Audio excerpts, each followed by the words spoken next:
Picture this. It is 3 p.m. in the afternoon.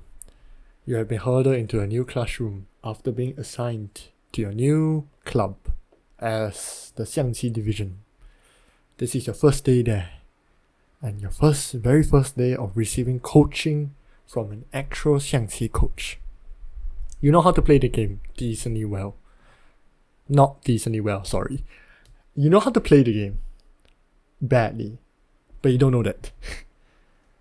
Then, after being seated down and to see all your other club members, you see an old man shambles into the room. He has unshaved beard, baggy clothes, reeks of cigarettes. Honestly, he looks like a hobo, but he's here to teach you. And when he writes something on the whiteboard, Xiangqi types of players. In Chinese, of course. And that's where the first lesson begins. This is my actual first experience with Xiangqi coaching. I have been taught, after joining in secondary school, I have been taught by this man for one lesson before he got fired the next one, which was replaced by our Coach Lim, who is the Vice President Chairman of the Singapore Chinese Chess Association, who, yes, but I still remember him, okay? So I'm not as bad as the other club members. I asked Ping for my merchant, he don't even know who the hell that is. He forgotten the first day. Whatever. Welcome back to the Police Commander, and yes, it has been a while since I came back. Why? Because I have been slacking. Okay, dude, okay, I have been unemployed, I've been trying to apply for jobs, everyone rejects me, I'm not working at McDonald's just yet, tuition is scraping by, so I just been slacking and watching YouTube and whatnot shit. Doom scrolling is really bad. But anyways, let's talk about the types of players today. Now, usually when we think about types of players, we shall be thinking about personality types, or the types of players that you shall see in a competition or whatever. In Xiangqi, like I said, the first lesson I ever taught was these types of players. Now, why is this important? It's because to know yourself. I think I have been coaching a few students so far, and I just have to ask them, what is their playstyle? What do they prefer? And this video is there to showcase how do we know what type of player are we. So let us begin. The first one, we shall start in the top left, is Xiang, aggressive. Now, Xiang players are tactical players. They are looking for peace sacrifices, they are looking for flashy wins, they are looking for riskier gameplay. In exchange for a very violent game, they will also be at risk of dying themselves. An example will be the same direction cannon matchup, which is 顺炮直面, where both cannons move to the center. This is very aggressive. As you can see, the opponent's chariot is already attacking the knight, and now red has to defend the knight properly, otherwise his chariot will run amok. This is my type. This is the standard, most basic type, because most people just want to win one. How do they win? They win by being aggressive. They will play very aggressively and try to win from there. So central cannon players, or New Toguan, or something like, central cannon, 5-9 cannon, when you push the 7 pawn. I think all of these are very aggressive setups, just because the natural instinct of a player is to win. I'm just gonna say as much. The opposite is also true, which is 1, defensive, positional players. This is rarer to see in Xiangqi because of how the matchup is like. In international chess, more players will become more positional because they have pawn chains. The pawns are there and can promote into a queen if you reach to the end game. In Xiangqi, there's no such thing as that, but there are positional players as well. So, as we can see from the tactical aggressive players, we can see that there's a lot of gaps in between, which allows for tactics to be played. Whereas for international chess, because of how the structure is, pawn chains exist to protect the pieces and even castling, it is a more defensive, more positional setup. It focuses on the overall structure, and we will be keen to trading for material advantage. If you can take 2 pawns for free, this is where it's worth it, just so that you can go into a smoother endgame. For example, against a Zhongpao, you can go against a Fan Gongma, where the cannon is here, looking at the side. This is played wrongly by red, because black can now play this move to attack the knight as well. It's not to say that they are less violent and whatnot. I will put it this way. The way they win is different. If you're playing for a Xiang or aggressive playstyle, let's just take it this way. If you're aggressive, you are trying to stab the opponent to death. With one kill, one shot towards the neck, he's dead. For a defensive playstyle, he's trying to smother them. Bit by bit, as the pawns are traded off, as the cannons are traded off, as you go to an end game, you would tend to lose because he has material advantage. He just wants to go smoothly into the end game and suffocate all the options out. Now, what's the relationship between these two? There's no saying, oh, I am an aggressive player, I am an ENTP forever for the rest of my life, for Myers-Briggs or whatnot. I'm saying that it is much more, you can see them as a spectrum. There is a aggressive side, there is a defensive side, and you, as a player, will choose and pick and choose what variation you would like to play. Sometimes you're playing against central cannon and you prefer to play more defensive. Sometimes you're red and now you play more aggressive. Give or take. It is a spectrum, and I would like this video to be how you discover what's your natural inclination. How do you naturally want to play it out? Or what are the weaknesses of playing these openings out? For example, if you're playing a very aggressive opening, your positional knowledge may be lacking. Or if you're playing a positional gameplay, you may be missing out on sacrifices to win you the games faster. So this is what I mean by there's a natural instinct, and there's also a way for you to be more well-rounded as a player. Obviously, ideally, we would like to be in the center and try to play for both sides as much as we want. But, as we say, it's just a natural inclination. I prefer aggression, so I lean towards a more tactical gameplay, and my moves reflect that because I play more aggressive, like central cannon. But if let's say I was a more positional player, I will play something else as well. And why is it important for us to know where our weak spots are is because sometimes you're forced to play as such. For example, red has more say in changing the pace of the game more so than black. Let's say you want to play a more positional gameplay. Oops, red decided to attack your central pawn already with central cannon. You need to now defend that piece already. You're now on the back foot and you now have to acknowledge how he's playing. This is where the first move advantage kicks in, and this is where you are supposed to understand that maybe sometimes you may not get the game that you like. For example, in competition, I face against sandwich cannon, and I am not a very good positional player, but because of how black structure is like, I need to play more positionally as well. So, of course it's good to know where you naturally play. It's also better for you to know how do you improve of your weak spots. And how both players play also will determine the pace and the style of the game. For example, just one example from the Xiangqi English, they mention about the 2-for-2 style.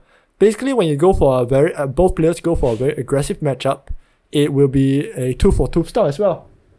Or let's say there's a slower attack style, then you will go for a more defensive structure. Some players must attack, regardless of whatever. So, why am I yapping so much about these moves? These moves I would like to call preference moves. If we have an eval bar whenever we play it, there will be best moves, moves that are very good, like forks, pin, discover attacks, checkmates. These are the best moves of all the time. There will be blunders, where you blunder checkmate, you blunder mate and whatnot. These two evals are both of them have a very strong swing towards them. A very strong swing towards the left or the right, or depending on how, very strong swing towards the red player or the black player, depending on how they are played. If black blunders, red punishes. If red punishes, black punishes. If red plays well, black will always lose, because he just blundered. Whereas preference moves are more so the very minute changes, or not as significant as best moves or blunders, but they have preference. Sometimes I have a preference towards openings or variations, and that is where we can open up the scene and we can talk about how your own personality will be, or your natural inclination. Are you naturally more inclined towards a more aggressive setup? Or are you more naturally inclined towards a more defensive setup? And so on and so forth. So, those are the first two types, right? We talked about Xiang and Wen. Now we're going to talk about Luan. Careless. This is your blunders. When you play too fast, when you didn't calculate properly, this entire channel is full of my blunders. Where I don't think about it properly, and now I lose a piece. And now I lose a major piece. Oh, yeah, I lose, I guess. Careless players are what differentiates from a good player and a bad player is based on how careless you are. Because at a certain level, after you learn enough, you just need to stop being careless. And the next one will be a very interesting one. This is what we call Za. Za is very similar to careless. It is a blunder. It's not looks like a blunder, it is a blunder, but it is a trap. I covered it in a lot of my gambit videos, like Tiehua, but these Railroad Chariot. But these types of openings or setups are very aggressive. It is capitalizing on opponents' mistakes as much as possible, and you want to create opportunities for yourself. So what do I mean by this? Let's say for Red decides to move his chariot by 1 square up. Oh, free knight! Does this mean that Black is definitely winning? Yes, it is. But it is very easy for Red to come back if Black doesn't know the proper variation, as we can see from here, where he can cheat out a headhunter cannon and now staring right down at the opponent's chariot general. This is a very scary opening indeed, because if you have no idea what you're doing, it can swing both ways. Even though you may have the advantage at the start, if you do not know how to properly defend against this, you will lose very badly. Yes, so it's a very extremely aggressive. These types of players are very hope chess. Basically, I hope you don't know how to play against this. I hope you play into the trap. I hope you lose. It is not sound at all, but it is a very aggressive in the lineup. Okay, yep, so much. Let's talk about personality test. Okay, if you can keep track of 2 numbers for me, or grab a piece of paper and write them out.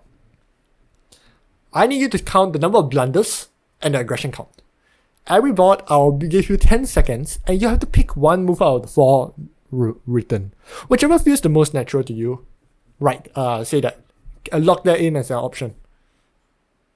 Okay? So, without further ado, let us begin. Board number 1. Board number 1, we have this. Your time starts now. I do not wish for you to pause the video because it is not going to be as smooth as possible. What do I mean by that? It's not fair. It's natural inclination. It's instinct. It's more so than instinct than calculations itself. Alright, lock in. Let's go. If you pick A, that's a +1 AC counter because it's the most aggressive option here. Not the most aggressive, most aggressively sound option here. Because if you pick C, like I said about Railroad Chariot, it is the most aggressive option, but it is also a blunder. D is a blunder in itself because you're extending the center pawn for no reason, and B is a defensive move where you're trying to protect your pieces, connecting the elephants up. It's not a bad move, it's just positional. Next board, board number 2.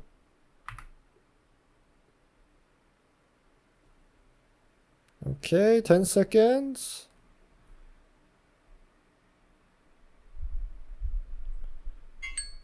Okay. Yeah, I have a timer for you guys. If you picked A, it is the most aggressive move here because it is going to set up for 赶死炮. It's in another gambit video where it goes here and tries to trade it off for tempo advantage.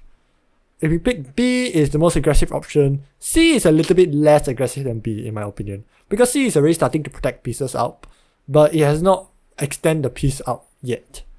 And D is a blunder, like I mentioned before in my other videos. Got it? Alright, how's the score looking like now? Let's talk about board 3. The time starts now.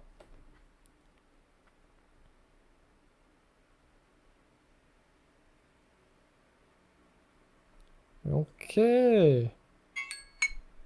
Okay, it rings. Now, even in defense, you can also choose how you want to defend properly.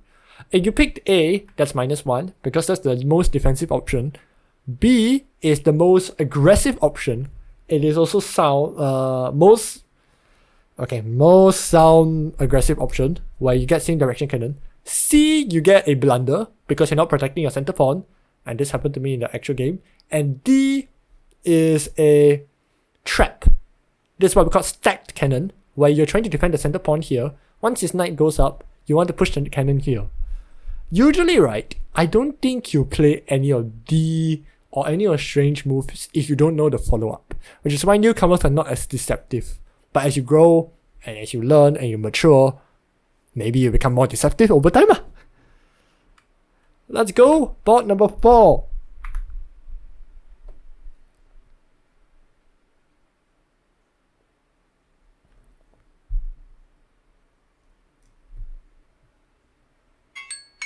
Okay, time's up.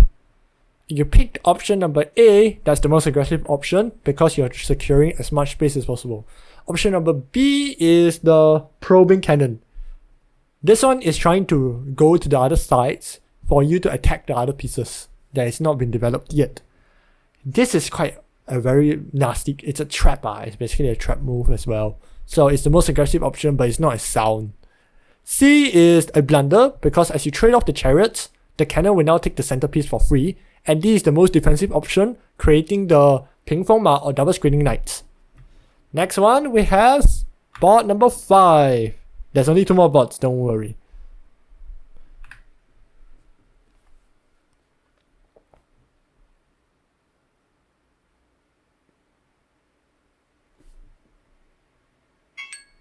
Okay, 10 seconds up.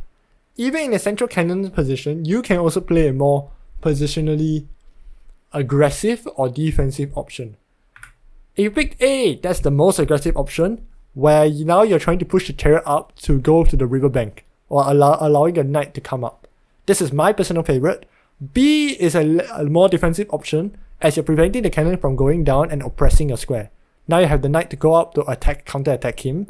C is a typical novice move, where you're trying to, I would say that this is kind of trappy in the sense that you're trying to attack the pawn and attacking the knight. If opponents don't know how to get rid of this chariot staring down at the knight, it is a blunder. As in, it is going to be a big advantage for you, because now you're pinning the cannon towards it. Unfortunately, most players already know how to deal with this situation, and as such, it is not as good as a move. That's why it's also quite blundery. And D is a blunder, where you move back. Okay, how's the score looking? Let's go for round board number 6. Begin.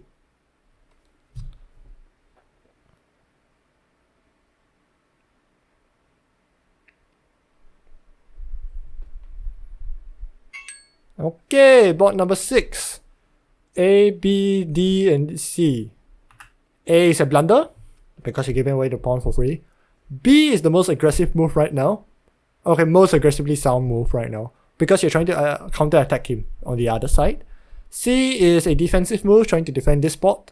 And D is an aggressive move, like probing cannon, as we said before. It is trying to encourage such traits. Last choice. Board number 7. 3, 2, 1.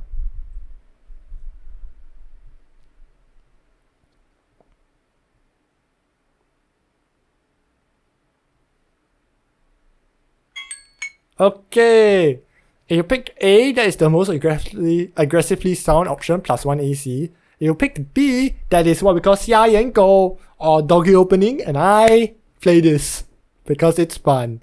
I think I bullied an uncle the other day playing this. It's so much fun though. C is a defensive option, trying to protect against this spot and hoping you can trade it off. And D is the blunder, because now your knight cannot come out as the pawn is already extended. Your pawn cannot push up because the pawn will take it and now you're stuck. Alright, tally those scores up. Count the ACs and BCs on your piece of paper. And let's go.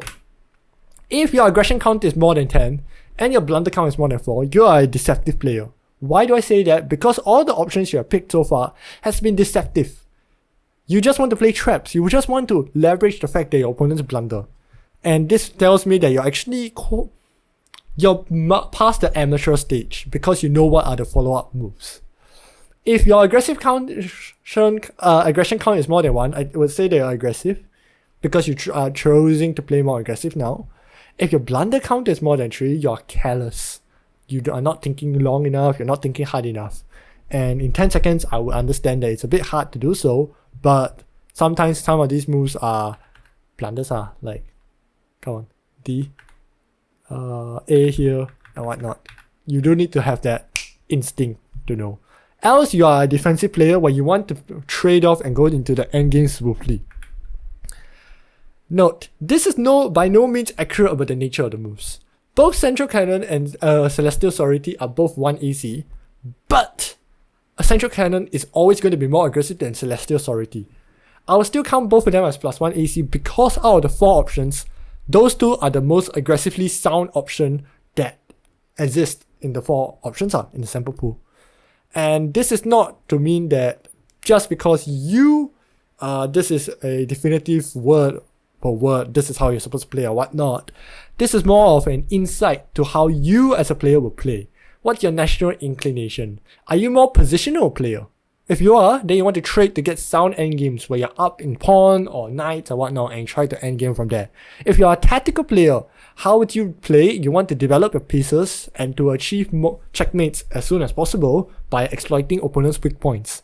And if you're a careless player, please spend more time thinking to fix up these mistakes. I hope that you don't want to lose your games in Xiangqi as well, right? But I think that should be the end of this video. Alright, thank you very much for watching this. If there's any suggestions, please let me know.